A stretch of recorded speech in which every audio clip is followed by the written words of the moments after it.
Hey everybody, welcome to another Stuff Sketched with Gregg Schigiel. I am Gregg Schigiel. I'm the voice you hear, and I'm the person drawing what you're seeing on the screen. In today's episode, I'm drawing SpongeBob and Friends, SpongeBob SquarePants. I suppose he's famous enough where you could just say SpongeBob, and you'll know who I'm talking about, like a Madonna or a Cher. I'm drawing SpongeBob and his friends. And SpongeBob is a character I have been drawing in some capacity or another since early 2000.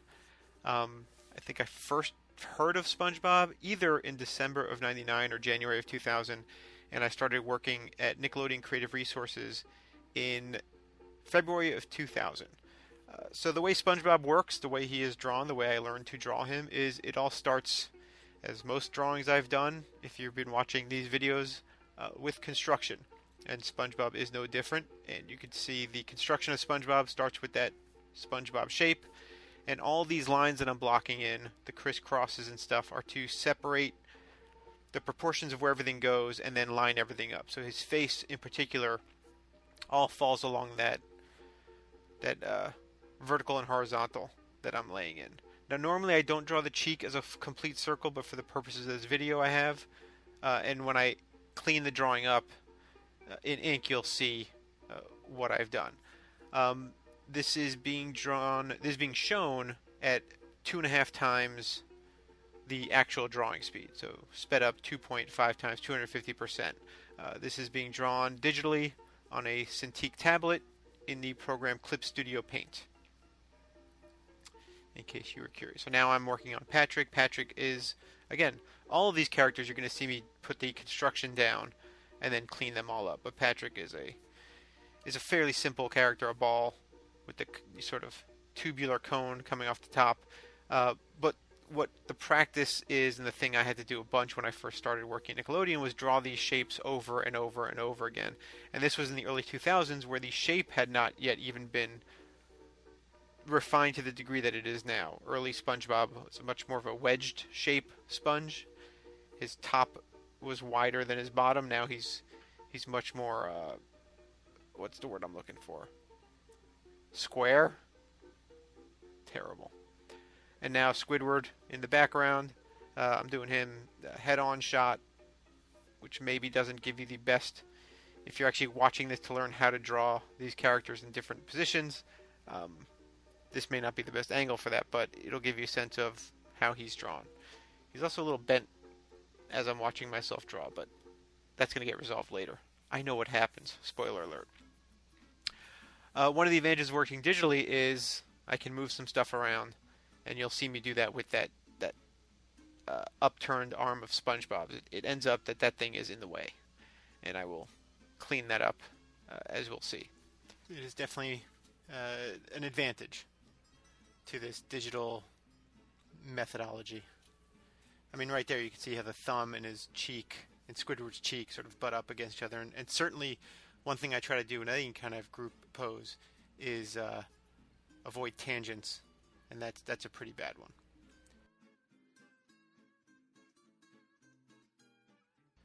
It occurs to me that this is the first time I'm doing cartoony characters as opposed to sort of superhero action characters. But you can see that it's still the same rules, same craft or fundamentals apply, which is there's a construction process. For people who have been watching these videos, you've heard me say this before, but for anybody who this is the first time, I talk a lot about how doing this kind of drawing, this kind of construction, is like mixing the ingredients, measuring the ingredients, and baking the ingredients of a cake before you frost them. So everything I'm doing here is that kind of prep work, culinary prep work, if drawing is cookery. So like right now, I'm drawing Sandy cheeks, and I sometimes will draw her body underneath the suit that she wears, just to get a sense of the pose and that sort of thing. In this instance, I'm doing a little bit as a demo to show you how I might approach it. In other cases, I just draw the suit because I've done it enough times where I know where all the pieces fall. But that said, you're about to see, like, she's enormous right now. Like, I drew her much too big. So using digital powers, I'm about to make her smaller. And again, we're getting more tangents with that hand of SpongeBob's. It's just it's really poorly arranged, and that is part of the layout and composition process.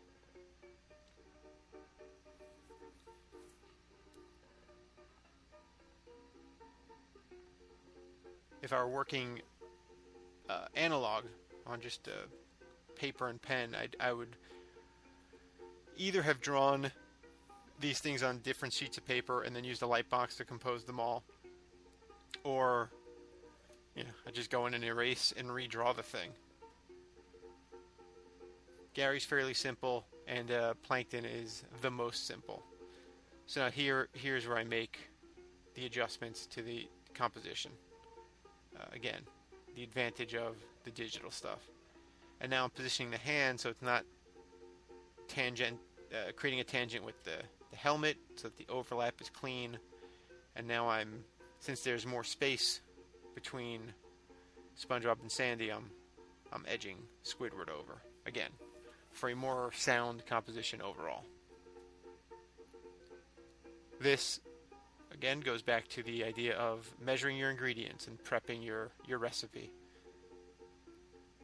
Now once I've done that and I'm happy with it, I lower the opacity of that layer and start finishing the drawing, cleaning it up, inking it, or, to follow the metaphor, frost the cake.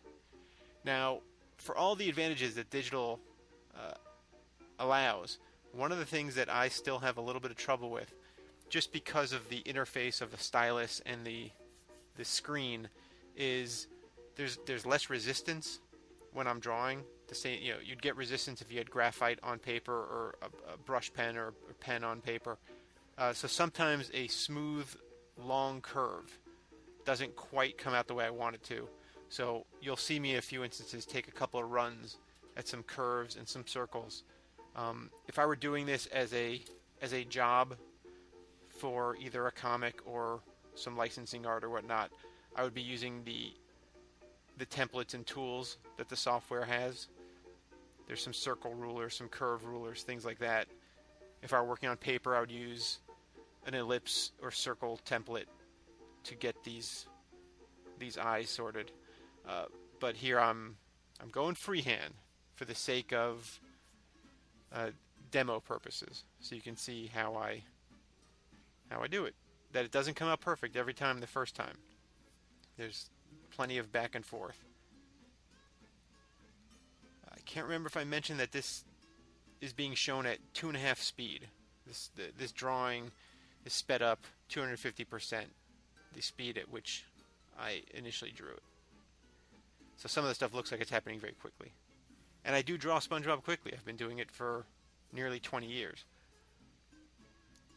But, special effects. It's like that scene in The Three Amigos where the two German guys are upset at Ned Niederlander because they learned about Hollywood special effects, and Ned has to defend his ability to be a quick draw. If you haven't seen The Three Amigos, I recommend it. It's pretty terrific. It's a movie we used to quote regularly in my art class in high school.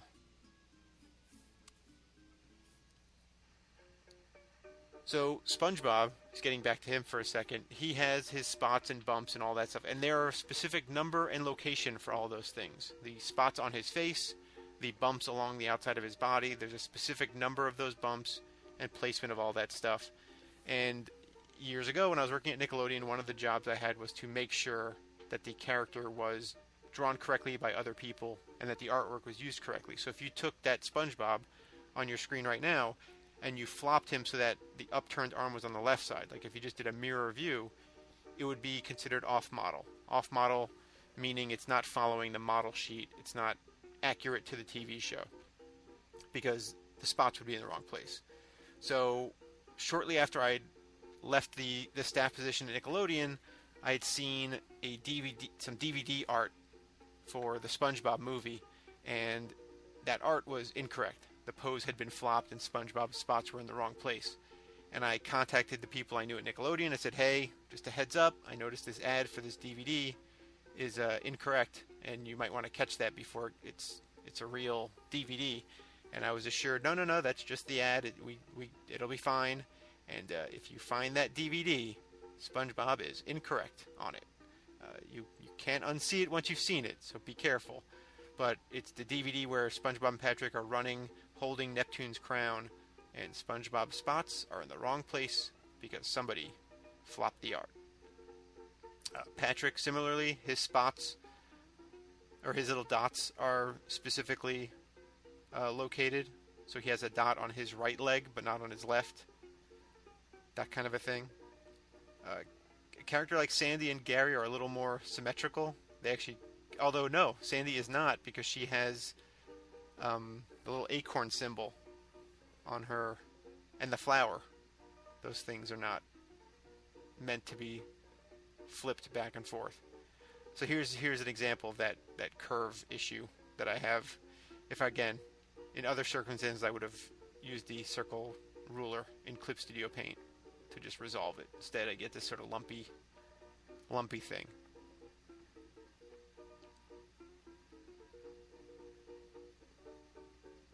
Now, one thing is missing from this Sandy drawing, and maybe you can see it, and maybe you can't. But I'm gonna hold off on telling you what it is, because I did catch it, and I was able to make the correction, but I didn't catch it immediately, and shame on me. Sometimes happens when you're drawing fast and you're trying to get things done in an efficient way. Try not to do too much redrawing, because I know you are watching this. I left something out.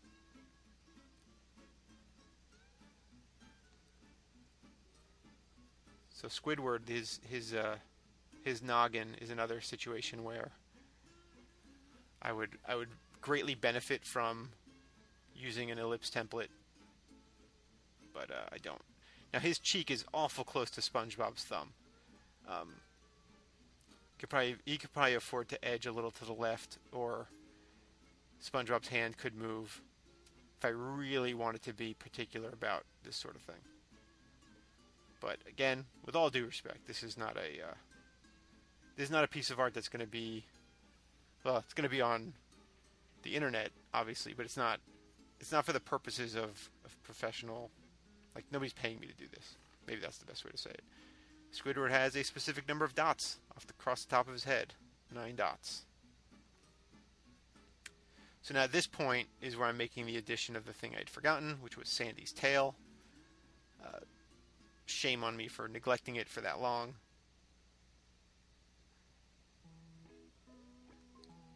But there you go. And then we put in a little Plankton. He goes in front of the tail, which is why I have not yet inked that tail. And that, once I ink that tail, we sort of have the cast, minus Mr. Krabs, and I guess Pearl and Larry the Lobster, and Karen, Plankton's computer wife. Only so much room, only so much space to cover all this ground, but hope you enjoyed this demo. Thanks for watching. That's about all the stuff I have left to say. See you next time.